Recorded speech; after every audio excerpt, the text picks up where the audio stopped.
Meus irmãos, nós estamos aqui nesse mês comemorando os 500 anos da Reforma Protestante e dedicamos estes cultos do mês de outubro a esta temática e iniciamos aqui uma abordagem sobre as 5 solas da Reforma Protestante.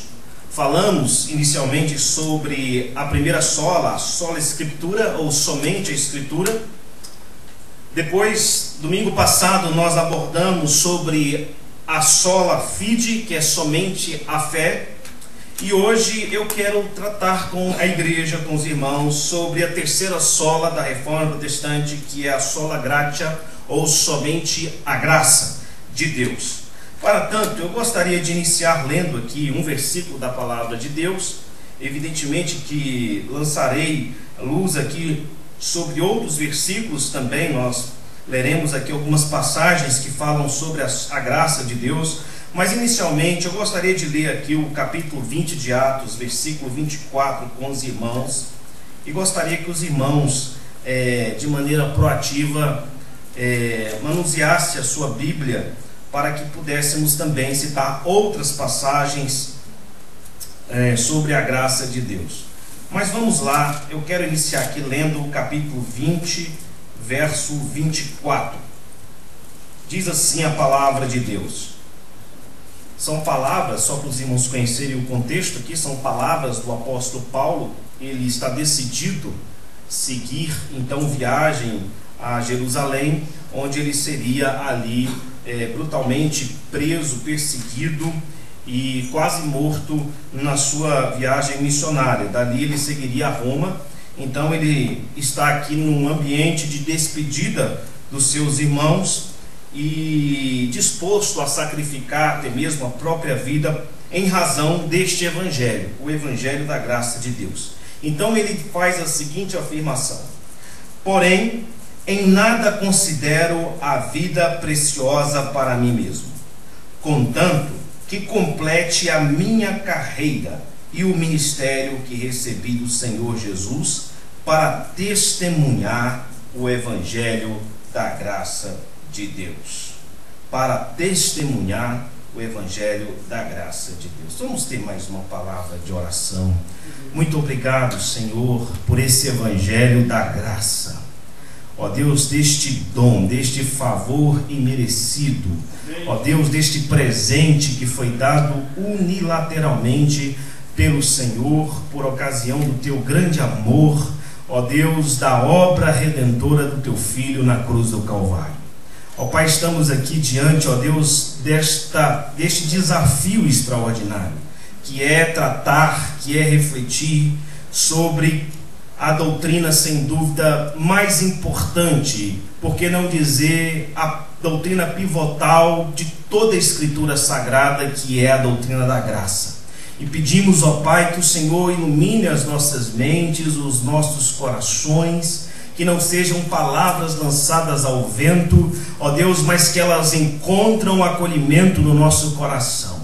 Que cada pessoa saia daqui edificada, fortalecida, renovada pela tua palavra. A palavra essa poderosa para produzir fé no nosso coração. É o que eu te peço, ó Pai. Fale através deste teu humilde servo, a despeito das suas limitações. Eu peço, ó Pai, usa-me nesta noite para trazer a tua mensagem ao coração dos teus filhos, em nome de Jesus. Amém.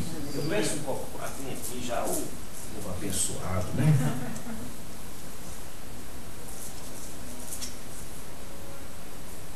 Meus irmãos, nós falamos domingo passado sobre como a Igreja Católica Apostólica Romana, durante a Idade Média, não me refiro à Igreja atual, até porque a Igreja atual passou também por uma reforma, o fenômeno chamado Contra-Reforma, sem dúvida nenhuma, contribuiu muito para corrigir alguns desvios que havia na Igreja Católica Apostólica Romana da Idade Média.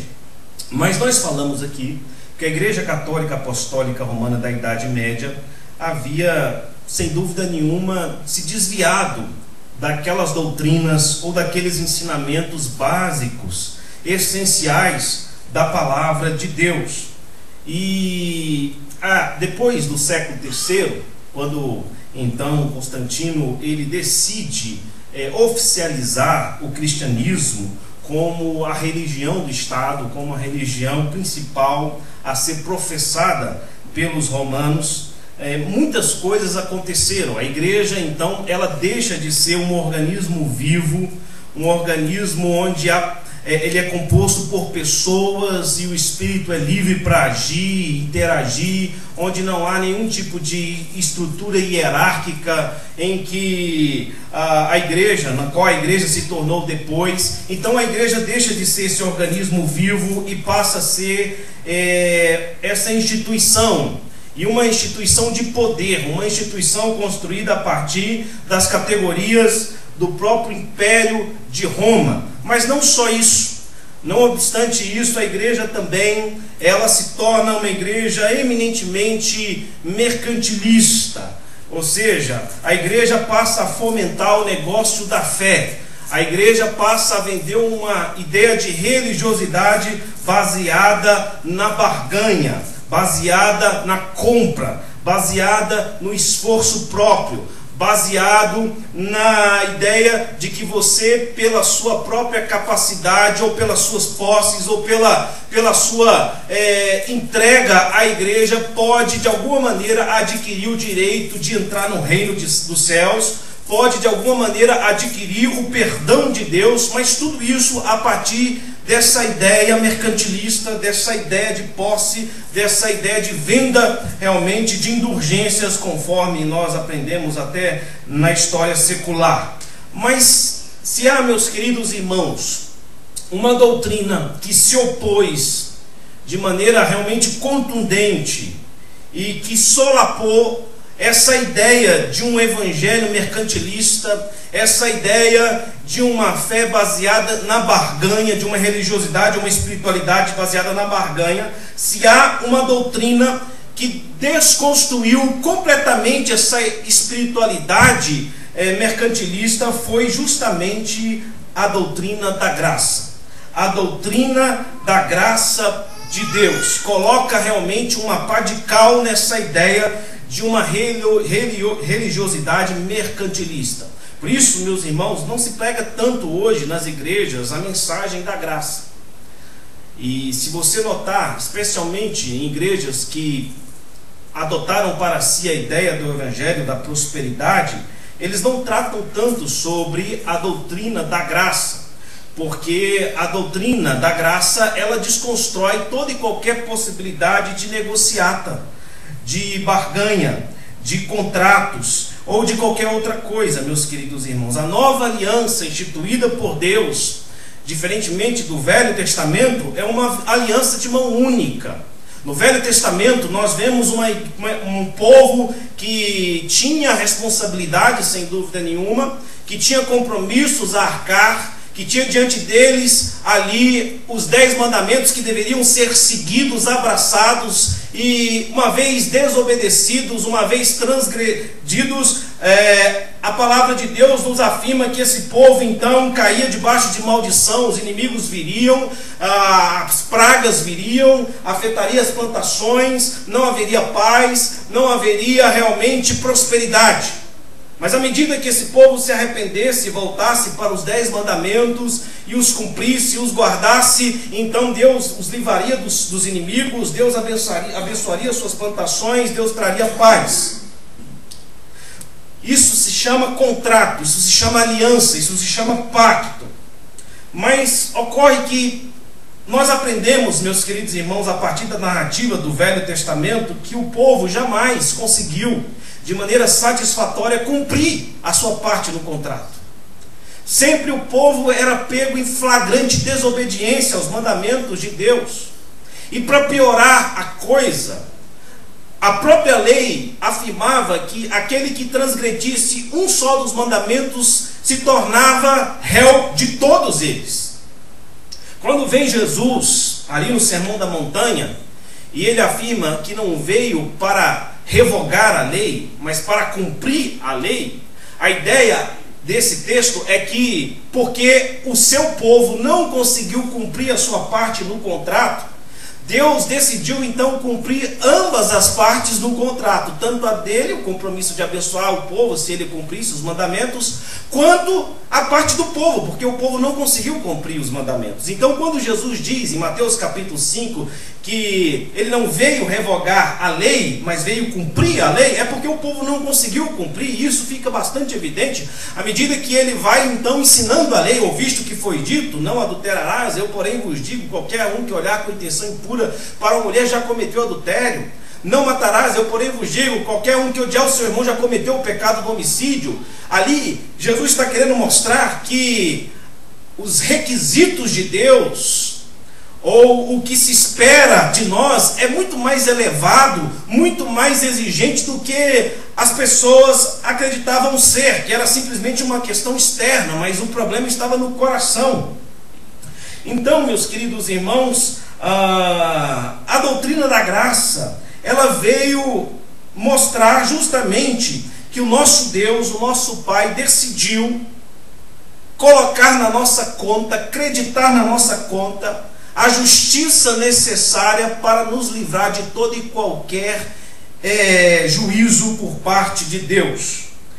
E nesse sentido, a doutrina da graça, ela desconstrói todo e qualquer esquema religioso, ou de barganha, ou de possibilidade de mercantilização da fé. Mas vamos então a esta belíssima doutrina e meditemos hoje sobre o que ela significa para nós, à luz da palavra de Deus. Em primeiro lugar, o termo graça, ele adquiriu uma riqueza extraordinária na teologia paulina. Para Paulo, graça não era nada menos que a não procurada e não comprada atividade salvadora de Deus. Graça para Paulo não era nada menos que a não procurada e não comprada atividade salvadora de Deus. Pela graça, então, quer dizer que a salvação, desde o início até o final, é um presente, é um dom absoluto de Deus, que foi dado gratuitamente. A graça é a aliança do presente. A graça é o ato de tirar de nós a responsabilidade de purgarmos os nossos pecados e atender os anseios morais de Deus, para então, através de Cristo, nós atingirmos essa justiça de Deus. A graça é o ato de Deus imputar sobre nós a sua justiça, e é o ato dele atrair sobre ele mesmo os nossos pecados e as nossas transgressões. E eu quero pensar com os irmãos nesta noite sobre algumas afirmações acerca da graça de Deus. A primeira: a graça é um dom de Deus, ou é dada por Deus. Romanos capítulo 15, verso 15, diz assim, eu quero ler para os irmãos, eu gostaria de ler algumas passagens aqui. Entretanto, vos escrevi em parte mais ousadamente, para que vos trazer isto de novo à memória, por causa da graça que me foi outorgada por Deus, ou seja, a graça que vem de Deus.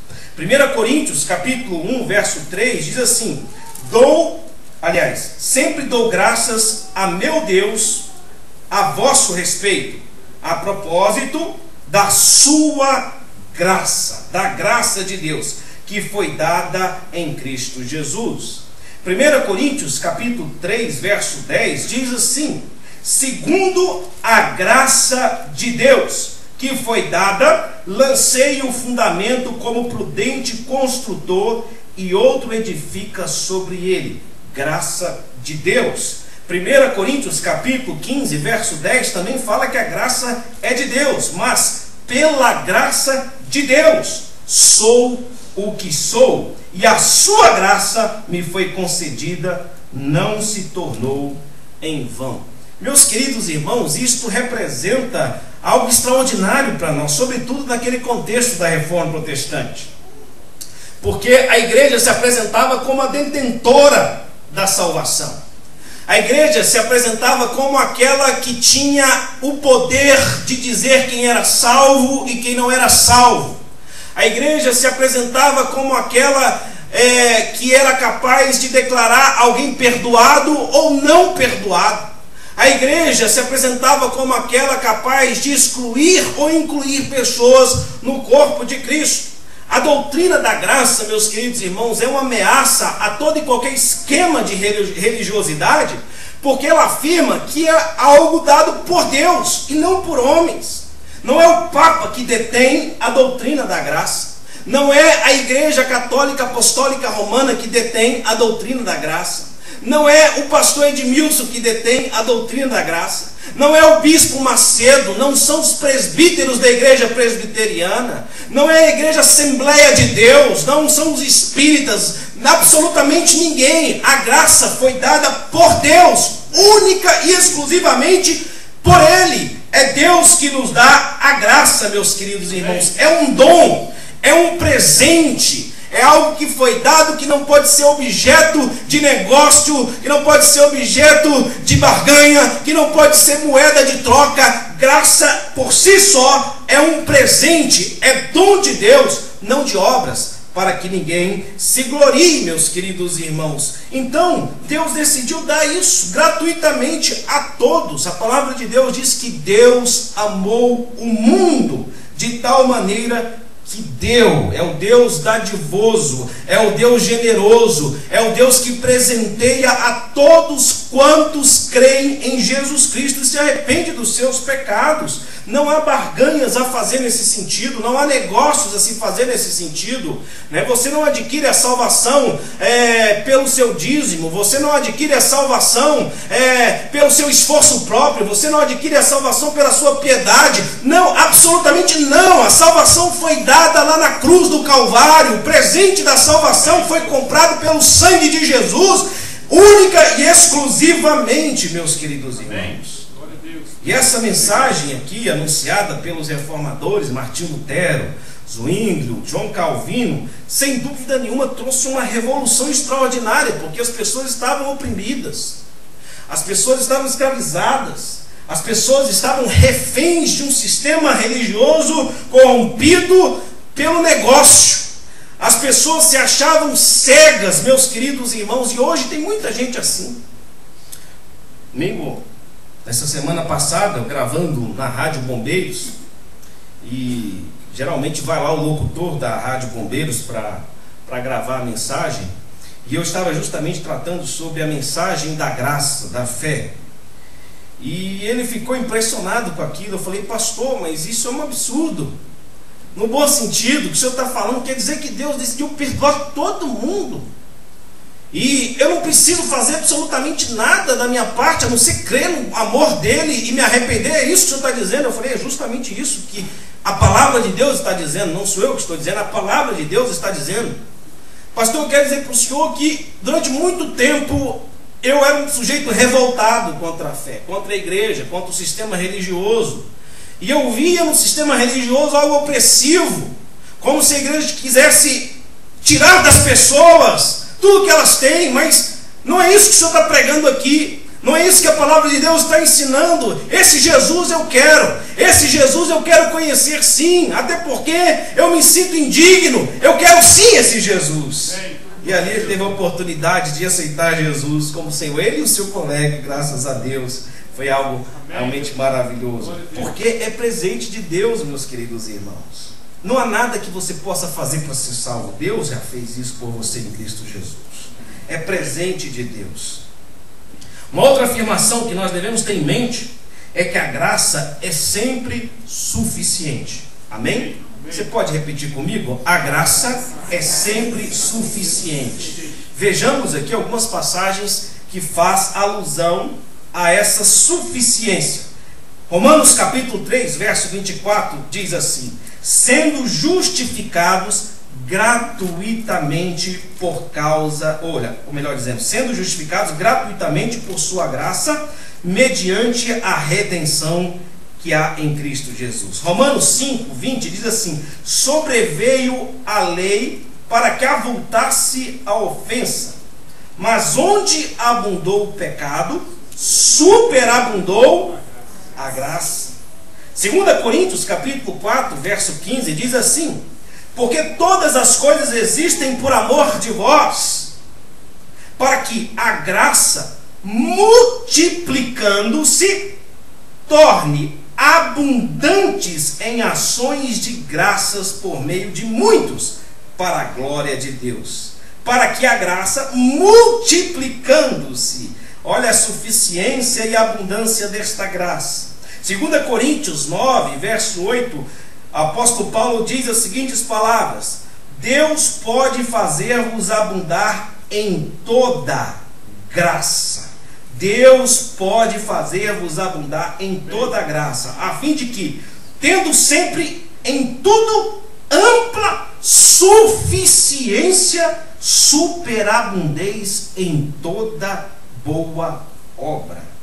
2 Coríntios 9,14 diz assim: enquanto oram eles a vosso favor, com grande efeito, em virtude da sua crédito necessário para pagar a nossa dívida. Abundou o pecado, superabundou a graça. Esse é o grande escândalo que desmantela todo esquema religioso e que ninguém gosta de pregar se estiver mal intencionado. Mas nessa igreja aqui, meu compromisso é com a verdade. Posso ficar sozinho aqui falando para os quatro ventos. Outro dia o pastor chegou para mim, um pastor não, um irmão, né, de outra igreja, e falou assim: mas pastor, o senhor disse isso lá, quer dizer que o senhor falou abertamente que dízimo não conta a salvação? Você vai quebrar, pastor, sua igreja vai quebrar. Eu falei mesmo, não paga. Dízimo é um ato voluntário, amém? Dízimo é uma expressão de gratidão. Pastor, quer dizer que não vem devorador? Eu não acredito em devorador. Aquele que está em Cristo Jesus é nova criatura. As coisas velhas se passaram e tudo novo se fez. Você dá dízimo como ato voluntário, algo que é uma expressão da gratidão por Deus. Assim é tudo na vida cristã. Se a sua vida cristã não for baseada ou vivida a partir da ideia de gratidão, de reação, não de ação, porque a ação é você achar que a sua atitude pode comprar para você mesmo salvação. Reação é a salvação que foi te dada gratuitamente, que te leva a oferecer a Deus o seu melhor culto, a sua oferta, o seu dízimo, uma vida de piedade, de santidade. Eu não sirvo a Deus para ser salvo, eu sirvo a Deus porque já me salvou. Pensa no filho pródigo depois que voltou para casa. Eu fico pensando, né? Pena que a parábola parou ali, mas eu fico pensando no filho pródigo depois que voltou para casa. Um dia seguinte, né? Será que é isso mesmo? Depois de eu ter desejado a morte do meu pai, depois de eu ter gasto toda a fortuna do meu pai com meretriz, com orgia, com bebedice, com tudo isso, ele manda fazer uma festa, me dá um anel, põe sandália nos meus pés, diz que eu sou filho dele. Será que é isso mesmo? Talvez o menino ainda tivesse com aquela neurose. Não, hoje vai vir a surra, hoje vai vir a vingança. Aí passa o segundo dia, o pai o trata com amor. Passa o terceiro dia, o pai o trata com amor. E o menino começa a pensar: meu Deus do céu, eu não fiz nada, meu pai continua me amando, me tratando como filho, ele perdoou tudo. Eu fico pensando como é que é, meus queridos irmãos, a parábola do filho pródigo 3, 4 dias depois. Deve ter sido um processo de libertação extraordinário, né? Ou seja, talvez no primeiro dia o menino trabalhasse todos os dias, né, para compensar um pouco o prejuízo que trouxe para o pai. O pai não está nem aí, tranquilo, meu filho é seu, tudo tranquilo. As neuroses foram dando lugar ao amor, ao afeto, à graça, ao perdão do pai. E a partir dali, meus queridos irmãos, eu fico pensando, isso aqui são elucubrações minhas, não estão na Bíblia, não está na Bíblia, mas eu fico pensando que o menino começou a pensar o seguinte: bem, já que eu não posso fazer nada para pagar o preço do meu erro, porque meu pai já me perdoou e me aceitou como filho, eu vou ser o melhor filho que eu puder por amor a esse pai, porque não vou encontrar um amor tão sublime, tão profundo, tão extraordinário em outra pessoa, em outro lugar. Eu vou oferecer a esse pai o melhor que eu posso. Eu vou ser o melhor filho que eu posso. Eu vou andar em retidão porque eu amo meu pai. Eu vou buscar honrar o meu pai, não para comprar o perdão dele, porque ele já me deu isso no primeiro dia que eu pisei aqui dentro de casa. Isso é graça. Isso é graça. Isso aqui desmantela o esquema religioso, da teologia da prosperidade. Trouxe um prejuízo extraordinário para a Igreja Católica Apostólica Romana, que ficou muito pobre depois da Reforma Protestante. Graças à Reforma teve a Contra-Reforma. Irmãos, eu gosto de explicar isso aqui, bem explicado, porque as pessoas entendem errado. Pastor, quer dizer que não precisa mais viver os mandamentos? Não, não é isso que eu estou dizendo. O que eu estou dizendo é que os mandamentos de Deus já não são mais o meio da sua salvação. Ela se torna apenas um propósito para uma vida de identificação com Cristo, porque a sua salvação já foi paga. Eu gosto de dizer a frase: não praticamos boas obras para sermos salvos, mas as praticamos porque fomos salvos. Amém.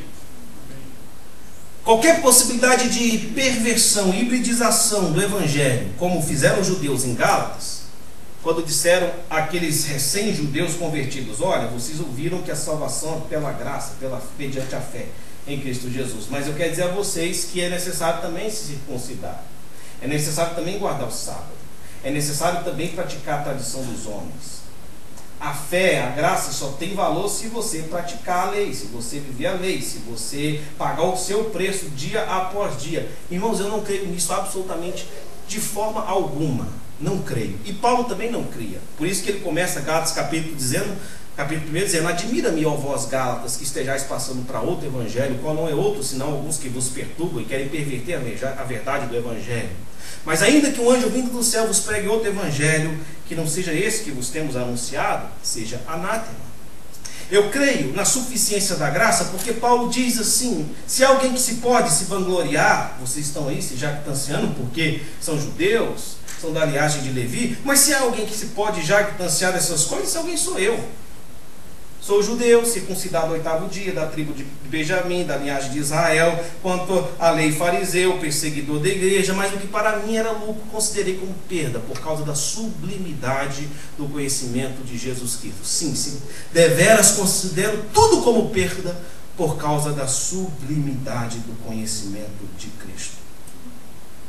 É a suficiência da graça proferida por Paulo quando ele diz aos cristãos: decidi nada saber entre vós a não ser Cristo e este crucificado. O Evangelho, irmãos, além de subverter a ideia de pacto, imputando sobre nós a responsabilidade da nossa salvação, mudando essa ideia e passando a ideia de presente de Deus, além de fazer isso, o Evangelho veio fazer síntese. O Evangelho veio simplificar a nossa vida. A religiosidade, ela complica a nossa vida. É por causa da tradição dos homens, é por causa da tradição da igreja que vão se aglomerando esses preceitos e tudo vai ficando complexo demais. Não. Jesus fez síntese. Olha, os mandamentos se resumem em 2: amar a Deus de todo o teu coração, de toda a tua alma, de todo o teu entendimento, e o teu próximo como a ti mesmo. Isso resume os mandamentos. O que é ser cristão para Jesus? Ser cristão é isso. Aquilo que você quer que os homens vos façam, fazei vós também a eles. Aquilo que vocês não querem que eles vos façam, não fazei vós a eles.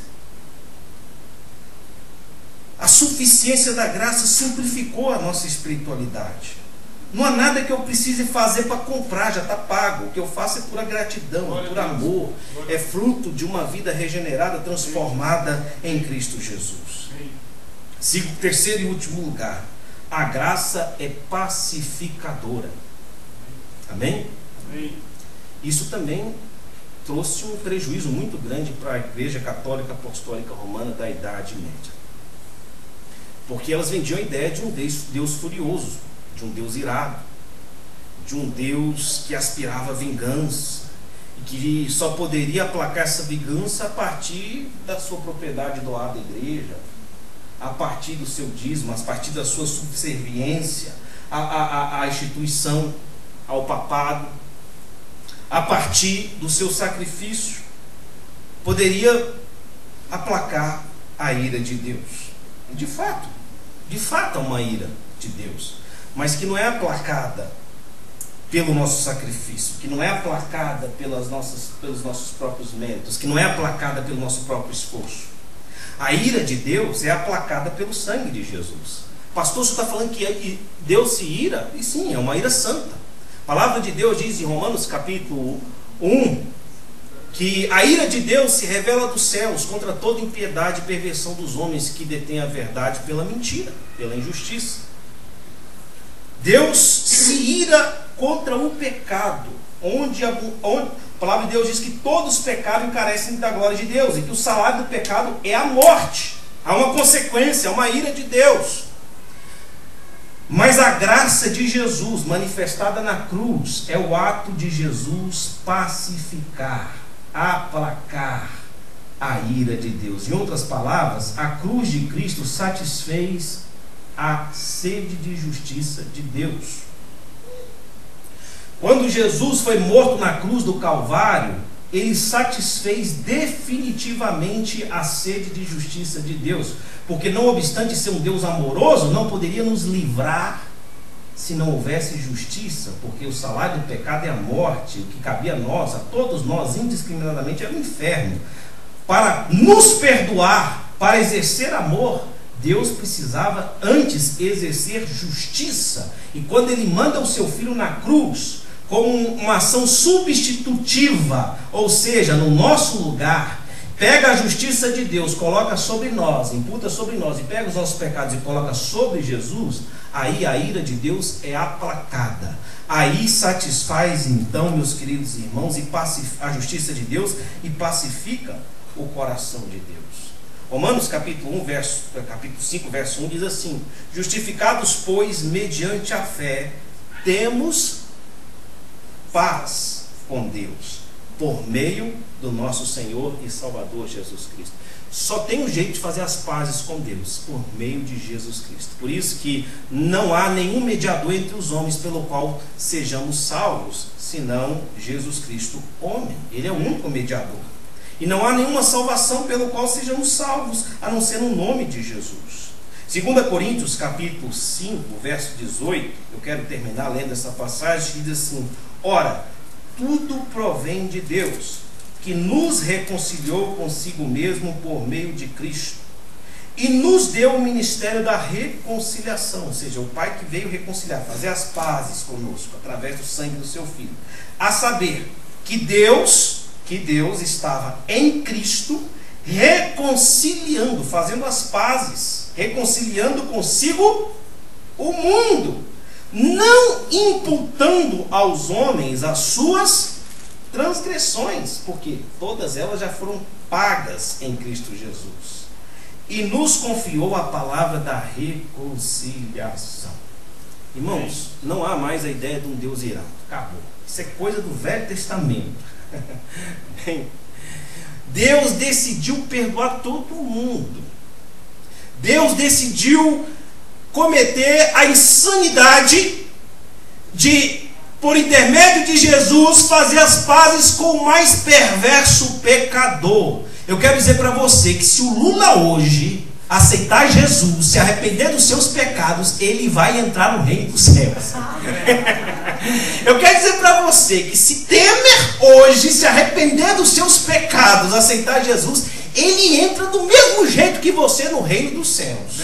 Amém? Pensa num cabra ruim aí, né? Qualquer um que se arrepender e colocar sua fé em Jesus, só isso, onde abundou o pecado, superabundou a graça. Irmão, depois que você entende isso, você fala como o apóstolo Paulo: quem tentará acusação contra os eleitos de Deus, se é o próprio Deus quem os justifica?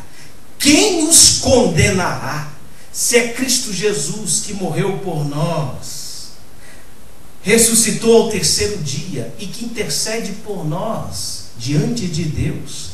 Quem nos separará do amor de Cristo? Será perseguição, angústia? E ele traz aquela lista e ele termina dizendo: porque eu estou bem certo que nem a morte, nem a vida, nem os anjos, nem os principados, nem as coisas do presente, nem as coisas do povo, nem poderes, nem altura, nem qualquer outra criatura poderá nos separar do amor de Deus. Irmãos, quando a graça de Deus promove essa paz, vai-se embora as fobias, vai-se embora as ameaças, você não se torna mais refém de papa, de pastor, de ninguém, porque quem te justifica é o sangue de Jesus. Por isso que o apóstolo Paulo disse: para a liberdade foi que Cristo vos libertou, não vos submetais de novo a julgo de escravidão. Tem tanta gente que foi liberta e voltando de novo, se tornando refém de novo. Oh, meu Deus do céu, tem misericórdia desse povo. É difícil isso, né? Depois que você recebe uma carta de alforria para perder as manias de escravo, né? Imagina, depois da abolição da escravatura, né? Tantos negros ali que estavam acostumados a receber chicotada nas costas, né? Com paranoia, assim, né? Olhando para trás, assim, quando é que vai vir o chicote descendo, né? Mania de pegar lá na enxada, ralar, não, mas eu estou livre, não preciso disso agora, mas eu estou livre, né? Tem muita gente que sofre dessas paranoias ainda. Por quê? Porque, embora você já foi liberto, a carta de alforria já foi assinada, às vezes fica aqueles estigmas, né? E é difícil a gente se desfazer disso. Irmãos, não teve nada mais revolucionário para a reforma protestante do que a mensagem sola gratia, somente a graça.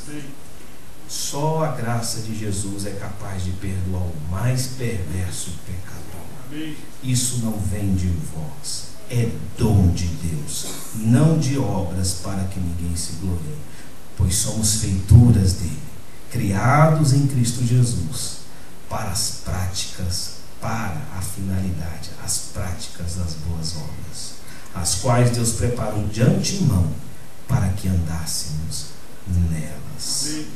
E aos que antemão conheceu, também os predestinou para serem conformes à imagem do seu Filho, a fim de que Jesus seja o primogênito entre muitos irmãos. A graça, eu termino dizendo, não é apenas um favor imerecido, é o ato de Deus tirar o juízo dele, colocar em Jesus e nos perdoar. A graça é o ato de Deus nos introduzir na sua própria família. Por isso que a palavra de Deus diz em 1 Pedro capítulo 3, quando ele diz: vede que grande amor nos tem concedido o Pai, a ponto de sermos chamados filhos de Deus. Não é a ponto de ser perdoado, não, que já é muita coisa, mas é a ponto de sermos chamados filhos de Deus. Aleluia. Vamos ficar em pé. Amém. Quero morrer pregando isso aqui, irmãos.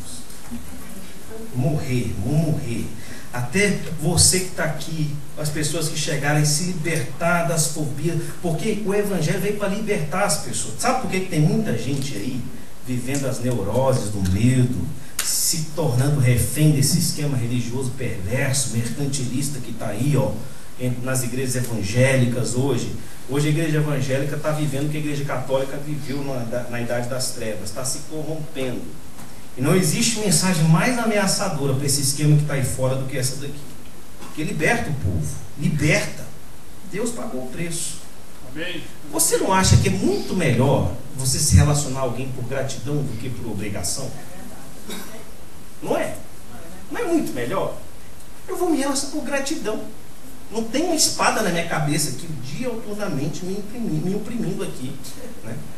Teve uma irmã que não está aqui no culto hoje, não vou falar o nome dela, chegou chateada, triste, né? Oprimida. Ô pastor, meu Deus, estou com medo de falar algo para o senhor, mas tem que falar. Eu assim mesmo vou poder dar o dízimo, o senhor vai me expulsar da igreja. Meu Deus do céu, olha como é que a pessoa vem para a igreja. Com os estímulos. Irmão, você dá por amor. Dízimo é ato de fé, é voluntário. Se eu consigo expressar o meu amor por Deus nas minhas atitudes, com o meu dinheiro, Ele me amou, por isso que eu amo. A palavra de Deus diz que eu amo porque Ele me amou primeiro. É reação, dízimo é reação, vida santa na presença de Deus é reação, consagração, sacrifício de consagração a Deus é reação, não obrigação. Não compra, porque já foi pago. Já foi pago. Eu creio nisso de todo o meu coração. Pai, obrigado, Jesus, pela tua palavra, que é libertadora. A tua palavra, Jesus, que afugenta do nosso coração o medo de Deus. porque Deus decidiu nos perdoar. Deus decidiu pagar o preço. Deus prova o seu amor para conosco pelo fato de ter Cristo Jesus morrido por nós, sendo nós ainda pecadores. Deus decidiu nos perdoar. Mais do que isso, Ele decidiu nos fazer integrantes da sua família, irmãos de Jesus, co-herdeiros com Cristo Jesus. Obrigado, Jesus, por essa mensagem sublime, libertadora, redentora, ó Deus, que traz implicações para toda a nossa existência, porque passamos a viver a partir das categorias da graça. Da graça. Não nos relacionamos com Deus por obrigação, mas por gratidão, por amor. Porque como Ele me amou, eu também o amarei. Como Ele deu a sua vida por mim, eu também agora quero entregar a minha vida a Ele. Como Deus deu o que Ele tinha mais de precioso, que foi o seu Filho, como resposta a esse amor, eu também vou dar tudo que eu tenho, tudo que eu sou, tudo que eu posso fazer a Ti, ó Pai. Ó Deus, se há alguém aqui que ainda não entendeu isso, que ainda vive debaixo de julgo de escravidão, a sombra do medo, a sombra do tacão da religiosidade, a sombra de um evangelho corrompido, mercantilista, a sombra, ó Deus, de qualquer outra coisa perversa, que hoje possa raiar a luz da sola gratia, possa raiar a luz da graça de Deus, possa libertar as cadeias que prendem o seu filho, a sua filha. Ó Deus, que essa mensagem possa mudar a nossa maneira de enxergar a vida, no nosso casamento, no nosso relacionamento com os filhos. Ó Deus, tem misericórdia de nós. Que essa mensagem traga implicações para a vida prática, Jesus. Que vivamos também sob o critério da graça. Jesus disse, quantas vezes devo perdoar o meu irmão? 70? Não te digo 70, mas 70 vezes 7. Que assim seja, ó Deus, também nas nossas vidas. Que tenhamos, ó Deus, a Tua graça sobre nós, nos dando graça para agir com graça com aqueles, ó Deus, que nos têm ofendido, como também ofendemos a Ti. Deus, tem misericórdia de nós, ajuda-nos nas nossas limitações, nas nossas deficiências, nas nossas fraquezas. Deus, tira do nosso coração, tira, Jesus, do nosso coração tudo que não vem de Ti, ó Pai. Limpa a nossa alma, Senhor. Que a graça de Jesus possa nos tornar mais alvos do que a neve, mais puros, ó Deus, ó Pai, do que qualquer água cristalina. Que o Senhor possa transformar as nossas vidas. É o que nós te pedimos em nome de Jesus. Amém. Vamos cantar uma música ao Senhor. Já estamos encerrando.